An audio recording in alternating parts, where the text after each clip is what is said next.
Start recording. Go over here. Slideshow. Escape because that's not where we want it to be. Slideshow. Teacher iPad use in school. The study focused on teachers that were given an iPad for their for their school use, so that they could do presentations, everything else that they would need to do on a tablet, and they could screen share it. They could do whatever they needed to do.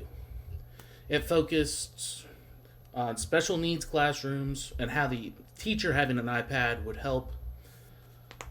And the children, typically in special education, performed at 1.17 standard deviation below their peers, which means their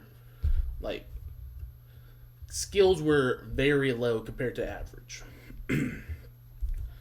Previous research shows that assistive technology has almost always had a positive impact on learning and development for students with special needs. There were two groups. There was a constant that was teachers who taught without the iPad, and then teachers who used iPad for instruction. The groups, there was 1,137 participants, 139 teachers, 998 students. It covered the students all had either mild to severe special needs. So there was no ADHD or anything like that is super easy going. The participants were all taken from Israel, all just randomly selected. The iPad group had 57 teachers and 465 students. The non-iPad group had 82 teachers and 533 students. The findings: the iPad group significantly outperformed the constant group with no iPad in all developmental areas. I don't know. I keep seeing this shape. The largest gains were observed in language, cognition, emotional development, and life skills. The traditional group, they did improve, just at a much lower rate than the iPad ones.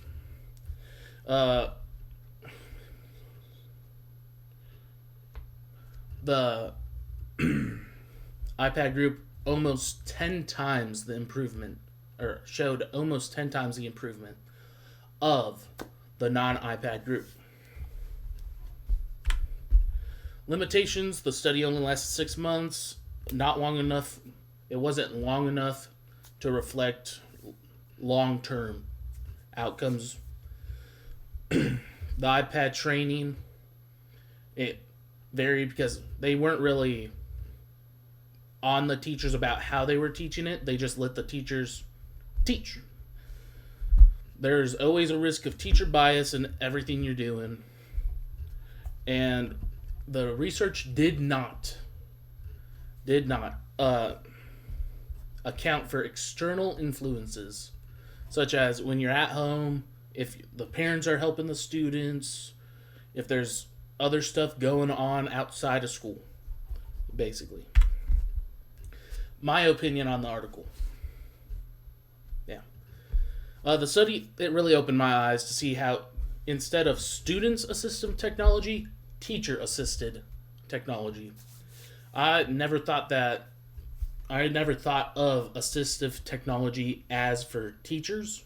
I always thought it was only for students. I appreciate that the article used mild to severe special needs instead of opting for the less severe. Classroom application. I think teachers using iPads, I think that's the way to go. As in, you can cast it to the what are they called? The big boards that have the electricity. They're like giant TVs. I'm going to incorporate it. I'm going to use it in my future classroom if I'm given the chance. Because I think I could use the iPad. I could give it to the kids if they can't see very far or if they're having trouble learning.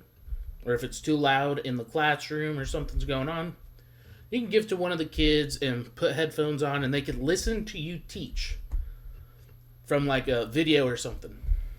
That way they're having that thing, and if they have a question, they can always raise their hand and you can help them. There's many other ways you can incorporate it into your classroom.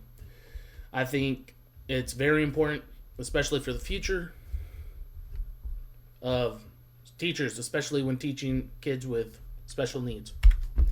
There's my reference, and you guys can click this. You guys can read the same article. There's a bunch more information in there.